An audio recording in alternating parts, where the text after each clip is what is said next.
¿Cómo están, querido grupo? En unos días vamos a festejar Yom HaAtzmaut, el día de la independencia de Israel. Y el artículo es del Rabbi Yosef Bitton, y él quiere escribirnos, dice: en los próximos días quiero contarles un poco la historia del sionismo moderno. Y cómo fue que muchos judíos, a pesar de no ser observantes, fueron parte del milagroso establecimiento del Estado de Israel. Al conocer más lo que ocurrió en el pasado, seremos más conscientes de nuestro increíble privilegio y celebraremos con una mayor gratitud a Hashem el milagro de la existencia del Estado judío. O sea, cuando uno cuando más estudia, se concientiza más de lo grandioso que es esto, del gigante milagro que estamos viviendo hoy en día. Que no se sobreentendía, que Baruch Hashem volvimos a la tierra de Israel. Y vamos a ver todo lo que tuvo que suceder para que esto acontezca. Es un milagro gigantesco. Y así uno se concientiza más y puede ser más agradecido. A veces al no concientizarse no es agradecido. Titulito: Napoleón y los judíos. Para comprender el impacto del sionismo en la historia moderna judía, debemos remontarnos a los tiempos de la Revolución Francesa en 1879. En la famosa Declaración de los Derechos de los Hombres y de los Ciudadanos, Francia declaraba por primera vez la libertad de culto, algo que hoy nos parece lo más natural, pero en esos tiempos era un evento sin precedentes. Libertad de culto. Unos años más tarde, el famoso Napoleón Bonaparte designó al judaísmo como una de las religiones oficiales de Francia y concedió oficialmente a los judíos el derecho a la ciudadanía francesa. Hasta ese entonces, los judíos eran, entre comillas, tolerados como una minoría non grata. Eran discriminados y no tenían acceso a la educación o al ejercicio de las profesiones más comunes en Francia. Este gran gesto de Napoleón, sin embargo, no fue gratuito. Napoleón demandó de los judíos algún tipo de sacrificio formal. Los judíos debían comprometerse a adoptar las leyes y la Constitución francesa como su máxima autoridad. Tal como lo hacían todos los demás ciudadanos. Para hacer oficial esta declaración por parte de los judíos, Napoleón ordenó crear una nueva institución. Lo llamó el Gran Sanedrín, que sería el portavoz oficial de los 40.000 judíos franceses. Muy bien. Este Sanedrín se formó con 71 notables del pueblo judío. ¿De dónde venía la idea de Sanedrín? De la Torá.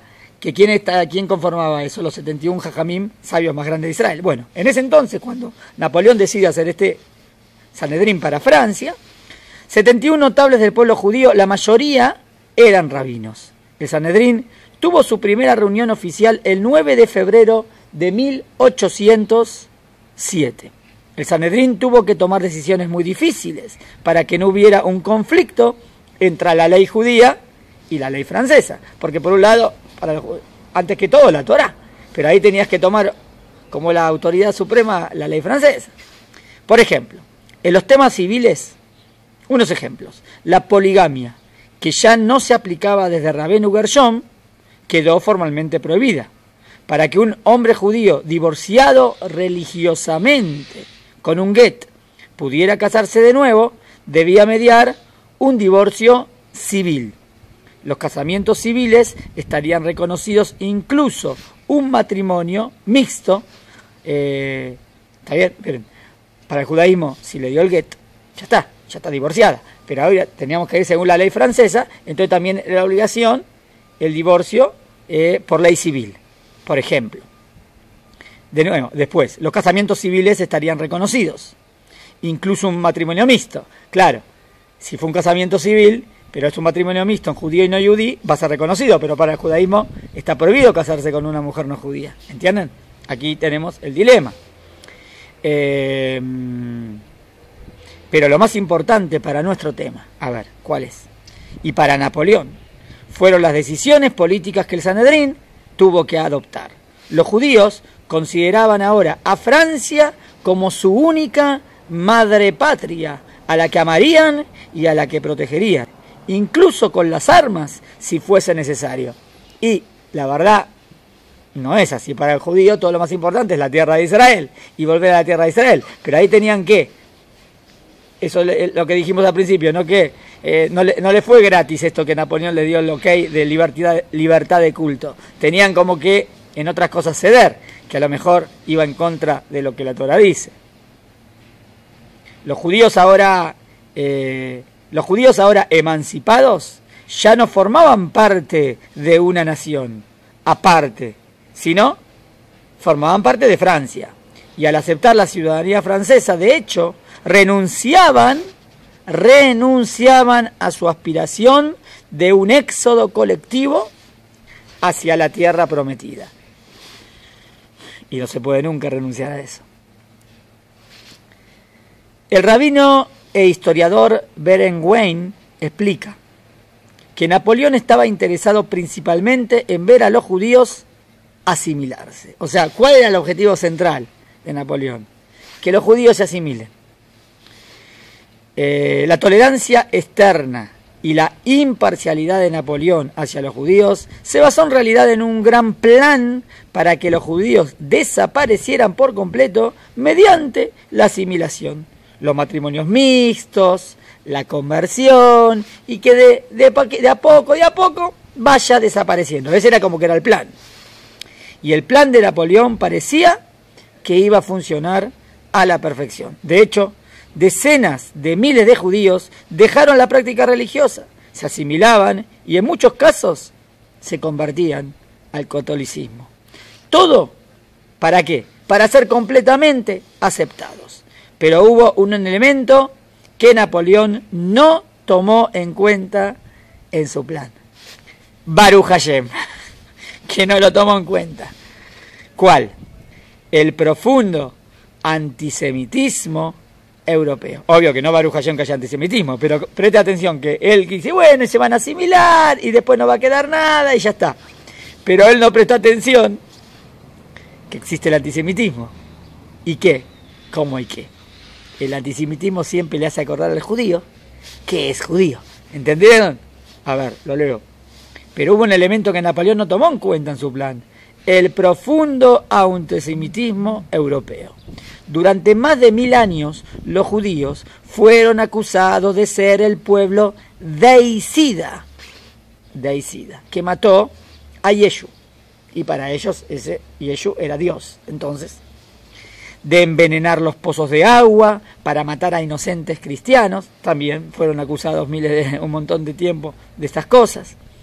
De ser parásitos, ya que no trabajan un día de la semana. Claro, Shabbat no se trabaja, no trabajan. Claro, entonces siempre habían esas corrientes y esos argumentos re antisemitas en Europa, y por miles de años, 1000 años por lo menos. Estos prejuicios antisemitas no se borran con la Revolución Francesa. En ese sentido, como lo explicó muy bien el Rav Kook, el antisemitismo representó el último recurso providencial. Claro, el último recurso, porque ojalá que nunca sea ese el recurso que nos haga acordar que somos Yehudim. Pero en este caso fue, si no nos asimilábamos, era el último recurso y entre comillas providencial, que evitó la asimilación y la desaparición total del pueblo de Israel. Y hay un caso, miren, ahora que estaban todos en caso, salió la película hace poquito, del caso Dreyfus. ¿Escucharon el caso de Dreyfus? La pueden ver, está bien, salió hace poquito. Uno de los mejores ejemplos del rechazo social a los judíos, por más leales que estos fueran a su patria, lo representa el caso del capitán Dreyfus. Alfred Dreyfus era un judío francés patriota. Desde muy joven ingresó al ejército francés, donde hizo una gran carrera militar. En 1894, los franceses descubren que había cierta información clasificada que estaba llegando al lado enemigo, Alemania. El acusado fue Dreyfus, Las evidencias en su contra, muy débiles, muy débiles. Pero Dreyfus ya había sido encontrado culpable por su condición de judío. Les recomiendo, vean la película, está muy bien explicado. El pueblo francés ya lo había condenado en las calles, gritando: ¡muerte a Dreyfus! ¡Muerte a los judíos! El teniente coronel Georges Picquart descubrió que el verdadero espía era Ferdinand Esterhazy y que Dreyfus era inocente, pero los altos mandos tenían al culpable perfecto, que los franceses ya habían aceptado. Le ordenaron a Picquart guardar silencio y ante su negativa lo enviaron a una base militar en Túnez.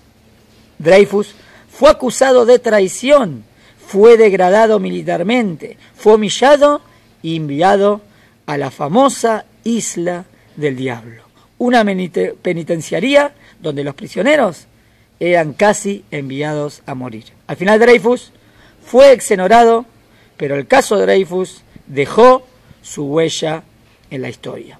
A los judíos de Europa Occidental les llevó prácticamente un siglo aprender la lección. ¿Cuál? Abandonar el judaísmo o la idea de pueblo judío o la aspiración de regresar a la tierra prometida no sirvió. Abandonar el judaísmo porque se asimilaran, o la idea de regresar de pueblo judío, que somos pueblo judío, no, primero somos franceses, o la aspiración de regresar a la tierra prometida, dijeron: no tenemos que aspirar más, esto es nuestra nación. No sirvió para que los judíos fueran aceptados como ciudadanos franceses comunes, sin importar cuánto hicieran para ser más franceses que los mismos franceses. A los ojos de los gentiles no pertenecían a la sociedad francesa. Un joven abogado judío austríaco quedó muy impactado con el caso Dreyfus. Se dio cuenta que la asimilación no había funcionado para eliminar el antisemitismo. Y entonces ahí tuvo una visión, que aunque fue secular, fue profética y bíblica. Ese joven se llamó Teodoro Herzl. ¿Y cuál era su visión? Un Estado judío. Continuaremos con esta muy interesante explicación y bueno, y mandaremos la clase. Les mando saludos a todos.